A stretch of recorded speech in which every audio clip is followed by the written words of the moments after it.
3 shqiptar pjesë e Al-Kaidës në Turqi, një pikpyetje që ngrihet nga autoritetet turke, të cilët kanë arrestuar shqiptarët në akuzën e terrorizmit për sulmin e të Entës, ku humbën jetën 2 oficerë turq. Media turke i referohen ministrit të brendshëm Elkan Ala, i cili ka konfirmuar kombësinë e 3 terroristëve të arrestuar si përgjegjës për sulmin në rajonin e Nikde Ulukisla të vendit ballkanik. Sipas ministrit, 2 prej të arrestuarve janë nga Shqipëria dhe 1 nga Kosova dhe janë të dyshuarit kryesor si autor të sulmit terrorist të shënuar një ditë më parë. 3 shqiptarët e dyshuar si terrorist sipas autoriteteve turke ndodheshin në një makinë dhe kanë sulmuar forcat ushtarake turke me armë zjarri dhe me bomba në mënyrë të organizuar, e dyshohet se janë porositur nga Al-Qaeda.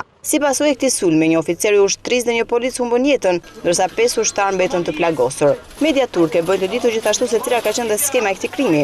Njëri nga personat që ndodheshin në makinë ka qelluar me automatik dhe granata dore mbi forcat e sigurisë dhe 2 të tjerët e kanë mbështetur veprimin e tij. Sipas ministrit të brendshëm turk, 18 vjeçarët me inicialet ES dhe EA nga Shqipëria dhe ÇR nga Kosova, 23 vjeç, dyshohet se janë pjesë e celules terroriste të lidhur me Al-Qaedën, e quajtur ISIT. Bëhet e ditur gjithashtu se policia ka gjetur si prova materiale disa municione ushtarake, 7 bomba dore, 3 kalashnikov, 3 pistoleta dhe 2 thika ushtrie dhe disa armë të tjera, ndërsa vijojnë kërkimet me helikopter. Mësohet gjithashtu se 3 shqiptarët kishin rrëmbyer dhe një kamion, shoferin e të cilit e kishin vrarë dhe me mjetin në fjalë kanë tentuar të largohen. Mes 3 shqiptarëve dhe policisë speciale ka pasur edhe shkëmbim zjarri në momentin e ndjekjes dhe njëri nga sulmuesit është plagosur, ndërsa njëri prej tyre ka mundur të aratiset, por është arrestuar mëngjesin e sotëm. Kjo është hera e parë që shtetas shqiptar nga Shqipëria apo nga Kosova akuzohen për akte terroriste ndërkombëtare dhe për pjesëmarrje në organizata të varura direkt nga Al-Qaeda. Dyshohet se 3 të rinjt, duke pasur parasysh edhe moshën e tyre, janë rekrutuar nga grupi